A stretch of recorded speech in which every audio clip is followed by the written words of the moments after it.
Bonsoir à tous et bienvenue sur ITV dans l'actualité de ce samedi 8 février 2020. Ce message de l'ambassadeur de la Chine au Sénégal à l'endroit des familles des 13 étudiants sénégalais bloqués à Wuhan. Ces jeunes sont entre de bonnes mains selon Zhang Hun, même si le coronavirus se propage actuellement à une vitesse lumière. Une passerelle, voilà ce que réclament les habitants de la cité Zakmbao. Ils parcourent plus d'1 kilomètre pour joindre la route principale. Ces populations ont arboré des brassards rouges pour protester contre les travaux du train express régional. L'article de la semaine, comme tous les samedis, ce soir, nous allons parler des propos moqueurs envers les célibataires sur les réseaux sociaux.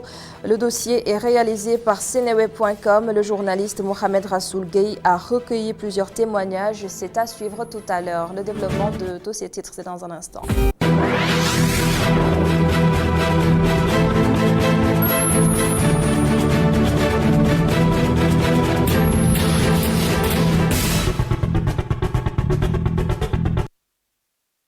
Les 13 étudiants sénégalais sont toujours bloqués à Wuhan, épicentre du coronavirus. Vous imaginez sans doute le niveau d'inquiétude de leurs parents ici à Dakar, à l'heure où le virus se propage à une vitesse lumière partout dans le monde. L'ambassadeur de la Chine au Sénégal rassure les parents. Leurs enfants sont entre de bonnes mains actuellement et bénéficient d'un bon suivi médical. Zhang Hun, ambassadeur de la Chine au Sénégal, répond à El Hadj Malick Cissé, Babacar Ndaoufay et Sidignan. Je peux donner un message aux parents de ces étudiants. Leurs enfants sont en bonne condition de vie en Chine, à Wuhan. Ils ont bénéficié d'un suivi médical chaque jour, périodiquement, des instituts et des universités de Wuhan. Toutes les conditions, toutes les nourritures, l'approvisionnement, leurs objets nécessaires sont garantis là-bas. Il n'y a pas de souci, pas de souci. On peut vivre là calmement et notre ministère des Affaires étrangères, le ministère des Affaires étrangères de Chine, notre ministère de l'Éducation de Chine attache toujours une grande importance à leur vie, à leur santé. Pour nous, non seulement là-bas, ce sont des citoyens de Wuhan, mais il existe, nous savons bien, il existe beaucoup d'étudiants étrangers là-bas. Non seulement 13 étudiants sénégalais. Il y a, d'après moi, il y a au moins des milliers et des milliers d'étudiants étrangers à Wuhan. Un entretien que l'ambassadeur de la Chine au Sénégal a accordé au groupe E-Media, c'est à suivre en intégralité tout à l'heure à 20h30 sur ITV. Aucun pays n'est à l'abri du coronavirus. Certains de ces pays ont d'ailleurs commencé à se bunkériser en fermant toutes les frontières. Ce n'est pas encore le cas chez nous, mais dans une région comme Kolda, les autorités ont mis en place un dispositif d'alerte et de veille au niveau des frontières et des zones à forte concentration. Les structures sanitaires ont reçu du matériel qui renforce le plateau technique et c'est à cette occasion que le médecin chef de région a rassuré les Koldois à propos du coronavirus. Dr Yaya Baldé, interrogé par Seydou Diatta, notre correspondant dans la région. Kolda est une région qui est frontalière déjà à 3 pays. Ce qui fait que même si nous ne sommes pas frontaliers à la Chine, mais nous avons des frontières où il y a des passages réguliers. Donc ce travail de surveillance se fait à Kolda, au même titre que toutes les autres régions du Sénégal. L'aéroport de Kolda n'est pas un aéroport international où des avions viennent de l'extérieur, mais quand même les frontières terrestres nécessitent que nous soyons vigilants au même titre que Dakar et les autres localités du Sénégal. Des personnes peuvent prendre l'avion, descendre dans un pays, ensuite utiliser les transports routiers. Nous avons un devoir de vigilance et de surveillance. Toutes les régions médicales, tous les districts actuellement sont en situation de surveillance. Tous les documents ont été partagés. Au niveau des postes frontaliers, le travail est en train de se faire, se poursuit, et la région également est dans la surveillance. On a également au niveau de la communauté un réseau de surveillance qu'on appelle les CEVAC, les CEVACI. Donc là aussi, il y a des acteurs communautaires qui sont capacités dans cette surveillance, qui, toutefois qu'ils détectent des notions de personnes qui ont voyagé, qui ont de la fièvre, le signalent à l'infirmier chef de poste. Mais actuellement, le focus est plutôt mis au niveau des frontières, parce que aussi, il ne faut pas créer la psychose. Nous ne sommes pas en première ligne, nous restons vigilants, nous avons toute l'information et nous surveillons. En attendant la fermeture des frontières, peut-être le port autonome de Dakar redouble de vigilance. Les bateaux qui proviennent de l'extérieur sont contrôlés de fond en comble pour prévenir des cas de coronavirus. Voici le directeur du port autonome de Dakar, Aboubacar Sadir Bey, au micro de Mortala Anne sur des images de Sidignan. li waraloon bi lépp ndaje doonul leen lu dul ñaax ndaw ñi ci wàllum potentiel bi nga xam ne Sénégal am na ko lii di port autonome Dakar daal dinay pare ngir ibbi ay buntam ngir ndong yi mën a jëfee li ñu jàng.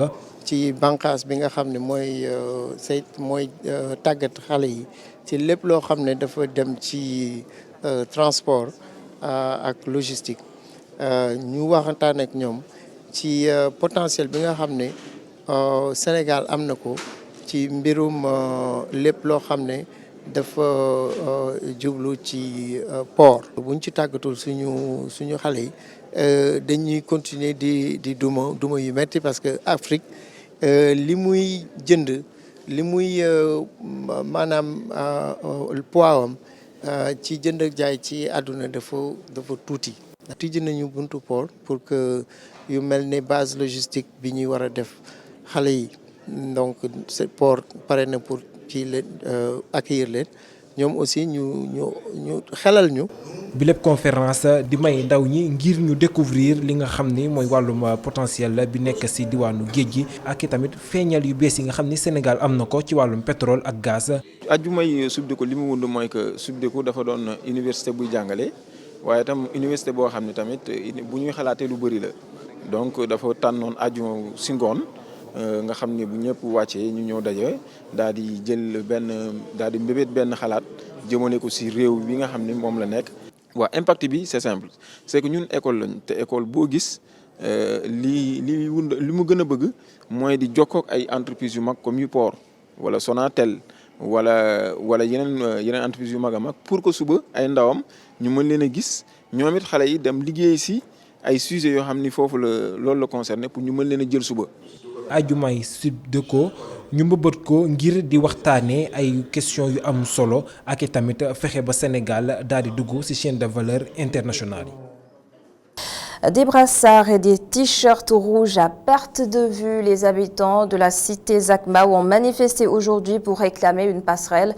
Tous les jours, ils parcourent 1,5 km pour rejoindre la route nationale. Ces désagréments sont causés par les travaux du train express régional. Mamadou Lamine Fati a suivi la manifestation pour nous.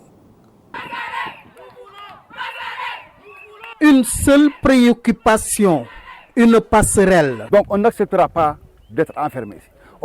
On est déjà assez enfermé à cause de tous ces travaux qui ont été faits et qui nous ont desservi. Ils ont desservi la ZAC. C'est une zone qui n'a jamais pris en compte dans les grands travaux de l'État ici.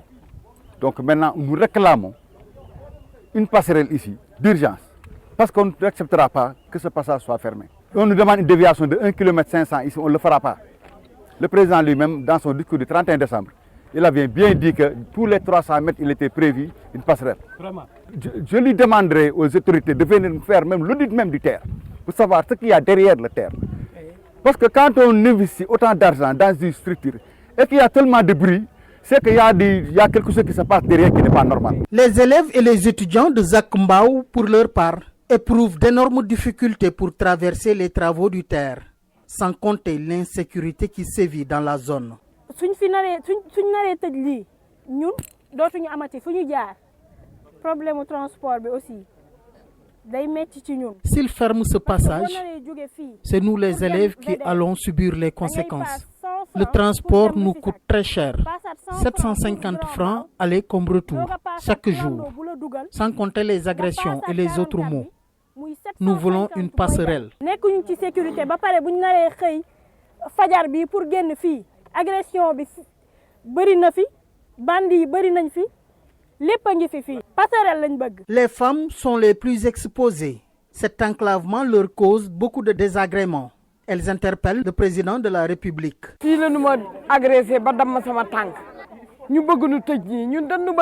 J'ai eu une fracture de la jambe à cause d'une agression ici. Aujourd'hui, s'il ferme cette allée, il risque de nous tuer. Nous voulons l'intervention du président Macky Sall avant que la situation ne dégénère.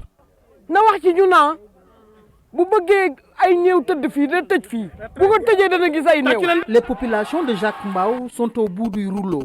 Un ras-le-bol qu'elles ont traduit par des brassards rouges pour réclamer une passerelle pour lutter contre le désenclavement de leur localité. Mamadou Lamine Fati, merci beaucoup. Et nous reparlons du coronavirus. En attendant la fermeture des frontières, le port autonome de Dakar a renforcé la sécurité. Les bateaux qui viennent de l'extérieur sont contrôlés de fond en comble pour détecter les cas de coronavirus. Et voici le directeur général du port autonome de Dakar, Aboubakar Sadir Bey, interrogé par Mortal Anissi Dignan. Là, nous travaillons sous le leadership du ministère de la Santé et de l'Action sociale. Il y avait déjà un dispositif permanent au niveau du port de Dakar qui accueille 3000 navires par année. Et donc, c'est du personnel qui vient à terre aussi et qui est soumis à tous le contrôle. Il y a déjà un dispositif qui fait en sorte que tous les navires qui proviennent des zones concernées sont déjà en rade, sont mis sous contrôle. Et il y a un dispositif avec le ministère de la Santé et de l'Action sociale que nous sommes en train de travailler avec eux pour améliorer le dispositif. Aboubakar Sadir Bey, directeur général du port autonome de Dakar, s'exprimait lors d'une conférence organisée par l'Institut Subdeco ce samedi. On l'appelle les vendredis de Subdeco. Les deux syndicats de l'enseignement supérieur, le SAES et le SUDES, veulent préserver les fondamentaux de l'université. Ses membres pensent que l'État du Sénégal est en train de transformer l'université en une entreprise. Les intellectuels sénégalais ne sont pas suffisamment valorisés. Cheikh Hassan Afal, l'explication. La société sénégalaise serait-elle devenue intolérante vis-à-vis de ses savants? C'est la question que beaucoup d'universitaires se posent. Pour certains même, le fait est déjà établi. La société elle-même devient de plus en plus violente et anti-intellectuelle, ce qui fait que certaines recherches, certaines communications posent problème. C'est ce qui s'est passé avec notre collègue, le professeur Sankaré. Et puis ce qui est plus grave, c'est que les universitaires eux-mêmes s'auto-brident, si je peux dire. Parce qu'ils ont peur. On n'a pas à avoir peur. Il faut donner son point de vue. Mais les gens ont peur parce qu'ils vont être attaqués. Au-delà de cette violence qui constitue une première atteinte aux libertés académiques, la question des franchises universitaires constitue un autre problème. Le fractionnement de l'université en campus social et campus académique est artificiel. Les campus sociaux sont des endroits où on travaille et les campus académiques sont des endroits où il y a de la vie sociale également. Donc ce découpage est artificiel. C'était pour pouvoir faire intervenir de façon intempestive les forces de police au niveau du campus dit social. Et on a vu ce qui s'est passé malheureusement en 2014 avec la mort du malheureux étudiant Bassirou Faye. Des universitaires qui critiquent cette nouvelle orientation que l'État voudrait donner aux universités en voulant imposer l'employabilité comme priorité de ces lieux. Ça, sont les théories néolibérales de la Banque mondiale qui veut en même temps, donc, parce que ça c'est finalement marchandiser l'enseignement supérieur, l'université. Parce que nos missions, c'est pas cela. L'université, c'est vraiment l'enseignement et la recherche. Service à la communauté. Quant à dire qu'on doit faire des produits finis, insérables, soi-disant dans les marchés, mais ça c'est le rôle des écoles. À l'occasion de ce panel, le SAES et le SUDES ont appelé à plus de valorisation des universitaires et à l'acceptation de l'anticonformisme de ces savants. Bientôt à Dakar, une école pour enseigner l'histoire des religions afin de combattre le terrorisme et l'obscurantisme. Le projet a été annoncé lors d'une cérémonie consacrée à l'écrivain Aliou Diop et à son ouvrage intitulé L'Afrique et l'héritage de Aliou Diop. L'archevêque de Dakar, Monseigneur Benjamin Ndiaye, a présidé la rencontre. Compte rendu à Damassar et Barasso.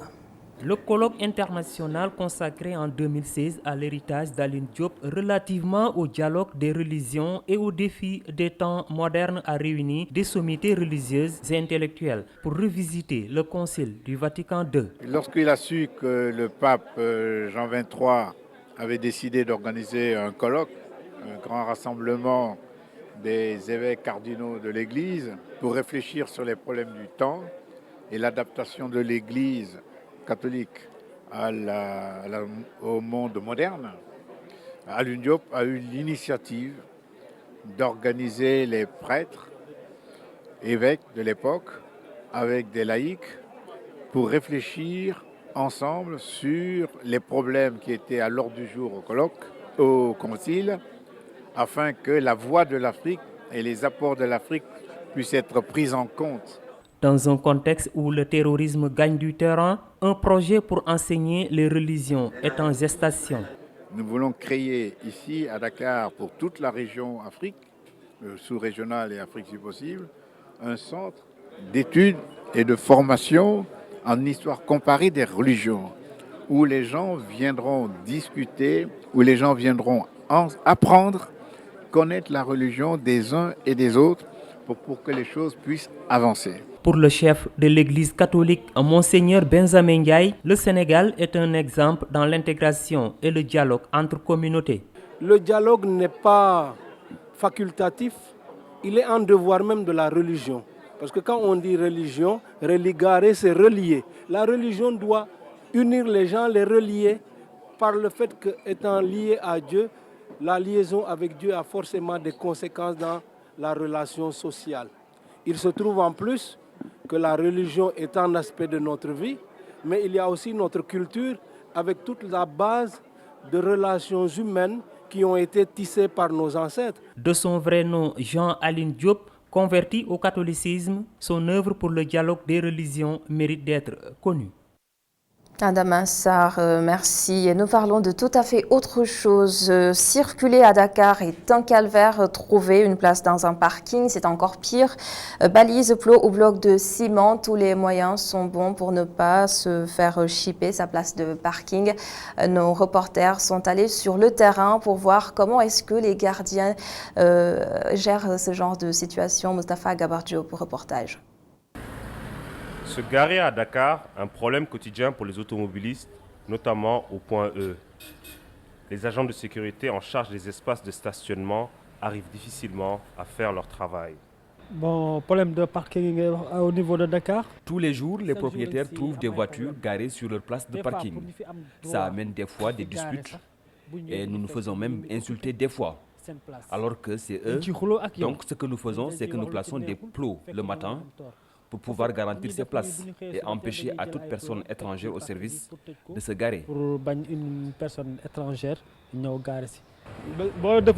si nous ne mettons pas de panneaux, souvent les travailleurs ne trouvent pas de place devant le bureau. Et s'ils se garent trop loin, je ne serai pas capable de surveiller leur voiture. Selon ces gardiens, certaines situations pourraient être réglées à l'amiable, à condition que les automobilistes respectent le code de la route et ne fassent pas preuve de mauvaise foi. Certains ne cherchent même pas à savoir s'ils bloquent une porte de garage ou pas. Ils se garent n'importe où. Ils ne voient que leur intérêt. Je ne permets jamais aux gens de se garer devant la porte du garage. Mais si c'est pour se garer quelques minutes, on peut s'arranger. Un autre problème soulevé, le manque d'anticipation lors de la construction de certains bâtiments. Toutes les entreprises ou même les particuliers à Dakar doivent construire des espaces de stationnement dans leurs bâtiments. S'il le faut même construire un parking souterrain. Mais il faut aménager des places uniquement pour les voitures. Au Sénégal, nous construisons sans prévoir un parking. Selon les services de la mairie, tout propriétaire peut placer des balises ou des plots pour garantir les places de parking devant chez lui. Toutefois, la mairie interdit de construire des blocs de ciment sur la chaussée.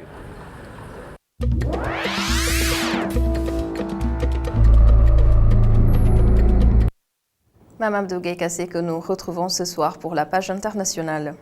Le Gabon suspend l'entrée des passagers en provenance de Chine sur son territoire pour éviter toute contamination par le coronavirus. Le gouvernement rappelle également qu'aucun cas suspect ou déclaré n'a été enregistré sur le territoire national. Libreville a recensé 93 Gabonais vivant à Wuhan et ses environs et se dit prête à parer à toute éventualité, notamment celle de leur rapatriement sous le contrôle de l'Organisation mondiale de la santé.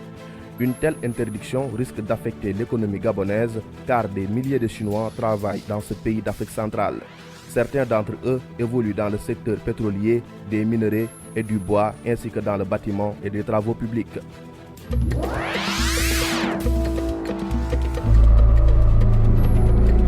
Le fils du président de la République du Congo-Brazzaville, Denis Sassou Nguesso, est incriminé depuis décembre 2019 par la justice française dans l'affaire dite des biens mal acquis qui vise le patrimoine de la famille, mais ce n'est que ce samedi que la nouvelle est rendue publique. Il est mis en examen pour blanchiment de détournement de fonds publics par le juge d'instruction chargé de l'enquête principale. Ses propriétés à Paris et à Neuilly-sur-Seine ont été saisies. Dans un rapport rendu public également en août dernier, l'organisation non gouvernementale britannique Global Witness l'a accusé d'avoir détourné plus de 50 millions de dollars des fonds publics en 2014, soit près de 30 milliards de francs CFA. Âgé de 45 ans, Denis Christel Sassou Nguesso a été jusqu'en 2016 le numéro 2 de la Société nationale des pétroles du Congo. Député d'Oyo au nord du pays. L'enquête est ouverte depuis 2009 suite à une plainte de 3 associations pour acquisition frauduleuse de patrimoine par la famille Sassou Nguesso.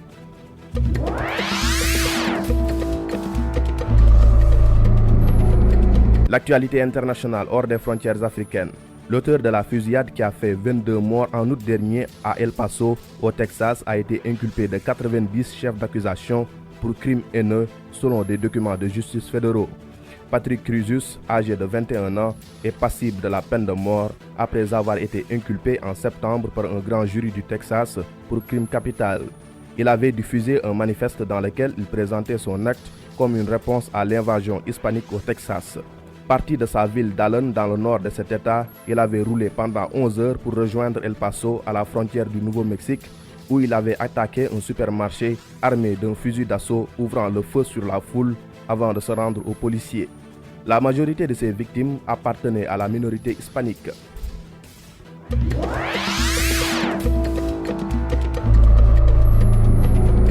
Le bilan de l'épidémie coronavirus en Chine continentale s'est alourdi à 722 morts et pourrait dépasser sous peu celui de l'épidémie de SRAS qui était apparue dans le pays et s'était propagée à travers le monde en 2002-2003.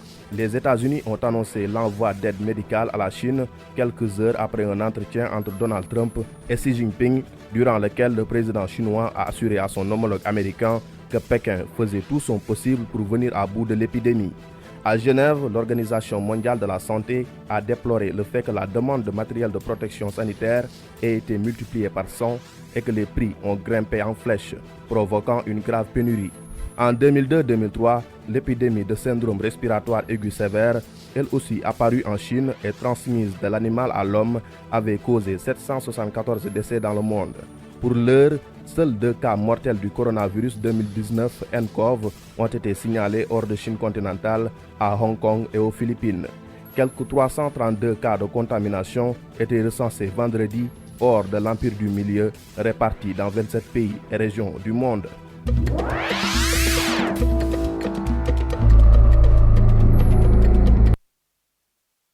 Merci beaucoup Mamadou Gueye Kassé. Une note de sport, Coupe du maire de Saint-Louis ce soir à 20h30.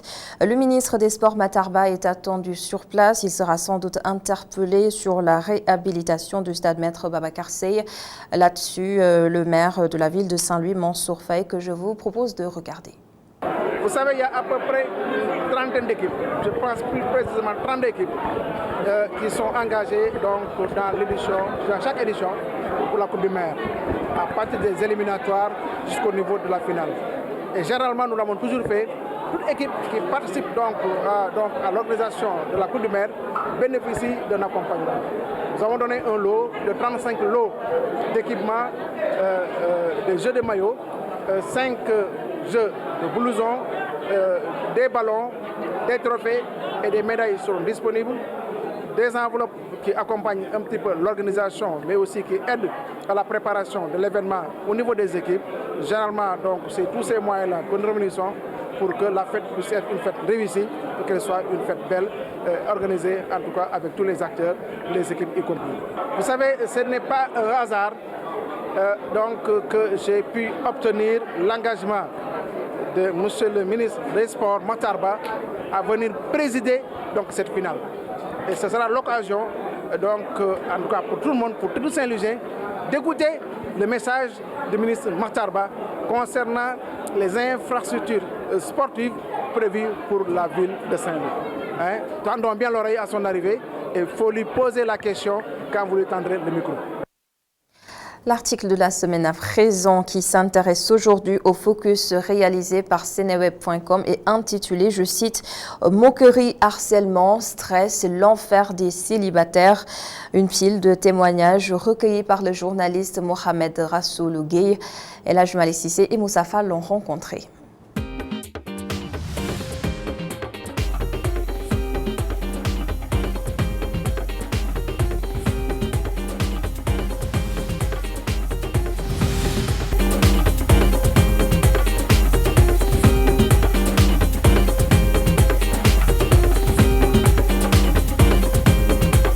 Célibataire est un être incomplet. Citation de Antoine-Claude Gabriel Jobert dans le Trésor de pensée, paru en 1852.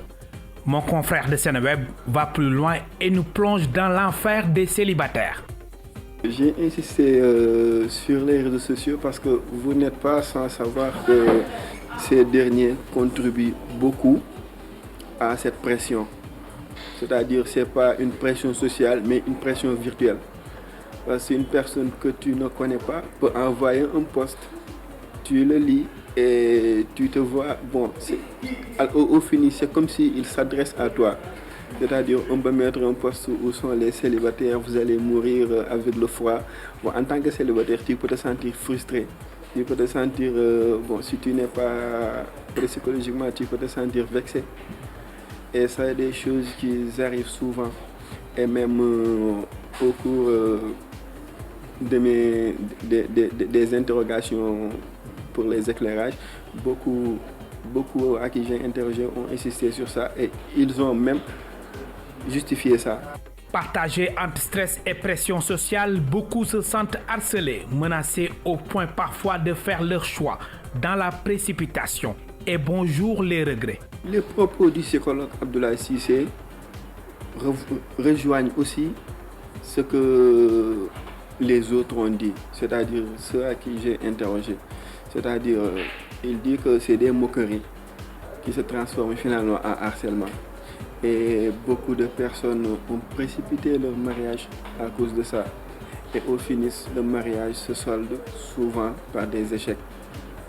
Pourquoi? Parce que l'union n'a pas été assez bien préparée et les deux conjoints n'étaient pas aussi prêts psychologiquement et mentalement pour affronter les difficultés du mariage. Et certaines railleries sont souvent considérées comme de simples taquineries, mais ce n'est pas toujours drôle et certains même le vivent comme un harcèlement. Par rapport au témoignage, j'ai pris des personnes, c'est-à-dire des cas pratiques, des personnes qui ont vécu cela. C'est-à-dire des personnes qui ont été harcelées, persécutées, soit par leur famille ou par leurs amis, et qui ont finalement précipité leur mariage. Et au bout du compte, cette union n'a pas fait long feu. Parce que je peux dire que c'est une union des unions souvent qui sont forcées, qui ne sont pas bien mûries, qui ne sont pas bien préparées psychologiquement. Et j'ai pris pas mal de personnes. Et la première, c'est une mariée qui est divorcée et l'auteur principal de son harcèlement, c'était sa maman. Bon, elle l'a poussé, elle le disait tout le temps que tu dois te marier. Et le jour où sa mère a su qu'elle avait refusé une demande de divorce, elle a été presque persécutée chez elle, jusqu'au jour où elle accepte de s'engager sans avoir autant d'engagement, autant de volonté de le faire. Et la deuxième, c'est aussi un homme, un marié qui a finalement divorcé, et lui aussi c'est la même chose. Et l'auteur du harcèlement, c'était ses amis, ses parents proches, et je peux même dire que sa belle famille. Être célibataire, un poids psychologique qui pèse lourd. L'auteur de l'article conclut en recommandant la prudence pour ne pas tomber dans le piège des mariages par commodité qui finissent parfois par des regrets.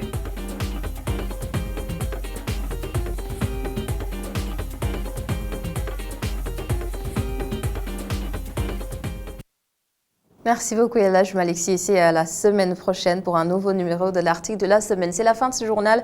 Merci beaucoup de l'avoir suivi. Merci à toute l'équipe de la régie d'autres infos à minuit du clip Ribali avec Baba Ndiaye. Restez avec nous sur ITV, les programmes continuent et je vous donne rendez-vous demain à la même heure, 19h45 pour le journal.